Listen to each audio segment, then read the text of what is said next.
Hello everyone, কেমন আছো তোমরা সবাই? আশা করি তোমরা সবাই ভালো আছো আর তোমাদের আশীর্বাদে আমিও খুব ভালো আছি। তো অনেক দিন পরে আজকে একটা ব্লগ তোমাদের সাথে শেয়ার করছি। তো আজকে আমার জন্মদিন। তো সকালটা খুব ভালো গেছে। ঘুম থেকে ওঠার আগেই সবার ফোন মেসেজ, মা ফোন করেছিল, ভাই ফোন করেছিল, সবাই ফোন করেছিল।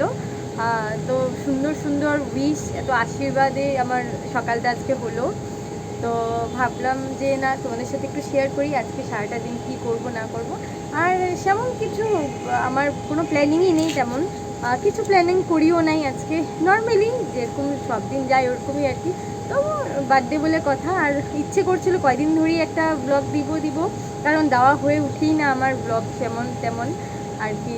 সবসময় আমি শর্টস দিয়ে আসলে না, ব্লগ করে এডিটিং করে তারপর আপলোড করতে অনেকটা সময়, আর জানোই তোমরা একা থাকি, এত কিছু সম্ভব হয় না আমার দ্বারা আর কি। শেয়ার করবো কী কী রান্না করছি আজকে। তো তেমন কিছু রান্না করি নেই, নর্মালি যেগুলো আর কি। তো অর্ধেক তো রান্না করে এসেছি, আর অর্ধেক গিয়ে এখন করব। রান্না করার মধ্যে ভিডিও করাটা না আমার জন্য একটু টাফ হয়ে যায়, পারি না, ভুলে যাই। মেন কথা হলো ভুলে যাই, জলদি জলদি করব, কি করব না করব বলতে ভুলে যাই, ভিডিওটা সেরকমভাবে করা হয় না। তো রান্নাটা শেষ হোক, তারপরে তোমাদের সাথে শেয়ার করবো যে আজকে কী কী রান্না হয়েছে। আর এদিকে দেখো বড়মশাই কিন্তু আজকের পুজোটা দিয়ে দিচ্ছে। এমনিতে তো বাবাই সব সময় দেয়, মানে আমার শ্বশুরমশাই সব সময় দেয়, আমি শুধু বৃহস্পতিবারটাই পুজো দিই। আর আজকে বাবার আসতে দেরি হবে, দোকানে গেছে, তাই ওই পুজোটা দিয়ে দিচ্ছে। হয়নি। আর দেখো ঘরের অবস্থা। কি ঘোরাবো? ক্যামেরাটা ঘোরাবো? এটা কি করেছো তুমি? আর আমার রান্নাঘরের অবস্থা দেখো, কি মেসি হয়ে গেছে সব কিছু। আর এই যে রান্না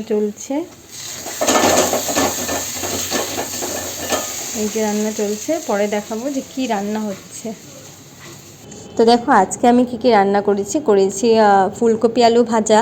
এই আলু ভাজাটা আমি করেছি দীপেন্দুর জন্যই, কিন্তু সবাইকে একটু একটু দিয়ে দেবো আর কি। আর এদিকে করলাম ভাত করেছি, আর এদিকে করেছি বুটের ডাল, যেটাকে সবাই অনেকে আর কি চানার ডালও বলে, কেউ বুটের ডালও বলে, তো ওইটাই বানিয়েছি আর কি।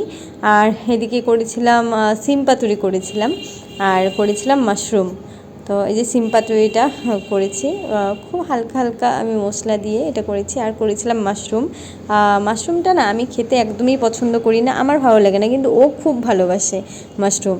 আর এটা ছিল কালকের অল্প রাতের তরকারি ছিল, আমি আলুর তরকারি করেছিলাম। আমার খুব ভালো লাগে এরকম বাসি তরকারি খেতে, কিন্তু আমার কিন্তু স্ট্রিক্টলি ডক্টর না করেছে যে বাসি কিছু খেতে না, আমি তবুও কোনো কোনো সময় খেয়ে ফেলি। আর এদিকে দেখো ওর জন্য আমি খাওয়া বাড়ছি। তো ও বলেছে, ও একটা কাজে যাবে, বলছে যে যা হয়েছে তাই আমাকে দিয়ে দাও। আমি বললাম যে না, পুরো রান্নাটাই হয়ে গেছে, তুমি আরামসে খেয়ে যেতে পারবে। তো ওই আর কি, ওর জন্য খাওয়া বেড়ে নিয়ে এসেছি দেখো। আর সাথে দীপেন্দুও বসছে, তো ওকেও আমি খাওয়াবো এখন। আর বাবা আর ভাইকে দিয়ে দিয়েছি, ওরা খেয়ে ফেলেছে, এখন শুধু ওকে দিচ্ছি। আর পুচকাকেও খাওয়াবো। আর দেখো ঘরের অবস্থা কি করেছে। আর সন্ধ্যার সময় দেখো আমার জন্য একটা সারপ্রাইজ, অ্যাকচুয়ালি সারপ্রাইজ বলতে না, ও বলছিল যে একটা কেক আনবে। আর এমন সময় আজকে সন্ধ্যার সময় আর কি, ওর একটা ফ্রেন্ড এসেছিলো ওর বউর সাথে, আর ওর একটা ছোটো বাচ্চা ছিল, বাচ্চাটাও বলছিল আর কি আমাদের বাড়িতে আসবে, তাই নিয়ে এসছে। ওরা কিন্তু জানো তো, ওরা কিন্তু জানতেও না আজকে আমার বার্থডে, তো ওরা সাথে একটু ভালো লেগেছে। তো কেউ তো এসছে, নাইলে আমরা ঘরেই একটা কেক কাটিং করা হতো আর কি। আর দীপেন্দু যেহেতু কেক খুব ভালোবাসে, তো আমি তো বলছিলাম না লাগবেই না, কিন্তু না, ও তো আনবেই। আর দীপেন্দু সকাল থেকে বলছে আজকে কেক কাটবো, আজকে কেক খাবো, এই আর কি। তো ওর জন্যই আর কি স্পেশালি আনা। তো যাই হোক, সবাই এসছে, এত ভালো লেগেছে। আর সবাই মিলে কেকটা কেটে আমরা একটু সেলিব্রেশন করলাম। আর দেখো ওরা তো কেকের মধ্যে যে চকলেটটা, ওটা খাওয়ার জন্য ওরা দুইজন খুব মানে ব্যস্ত। কি কি আনা হয়েছে এই যে দেখো, একটা ভেজ প্যাটিস, একটা ক্রিম বন, আর সাথে কেক, আর এদিকে চা। কেউ নেই, শুধু আমরাই আর কি, ঘরের সবাই। আর ওর একটা ফ্রেন্ড এসছে, ও তো এমনিই ঘুরতে এসছে, বার্থডে কিছু ওটা জানে না, সামনেই তাই এসছে। তো সবাইকে এটা দিয়ে দিব। আর ওর সাথে একটা সসও আছে। তো এই যে বরমশাই সব কিছু রেডি করছে, কিছু না, এমনি সেলিব্রেশন আর কি। তো ঠিক আছে, সবাইকে দিয়ে আসি, তারপর কথা বলছি। তো দেখো এদিকে সবাই খাওয়াতে ব্যস্ত, সবাইকে দিয়ে দিয়েছি আমি। আর আমার জন্য আমি চা নিয়েছি, খাবো। আর ওকে একটা বেডটিস দিয়ে দিলাম, তো ওই আর কি। তো সব কিছু তো সুন্দর মতো শেষ হয়েই গেল। আর তোমাদের সাথে কিন্তু আমার বার্থডে গিফটটা শেয়ার করা হয়নি। অ্যাকচুয়ালি আমার বার্থডে গিফটটা এক সপ্তাহ আগেই হয়ে গেছিলো। কারণ কি ওর আজকে বাড়িতে থাকার কোনো কথা ছিল না, তো ও বলেছে যে কি লাগবে তোমার, চলো নিয়ে নিই, কারণ আমি তোমার বার্থডে দিন ঘরে থাকবো না।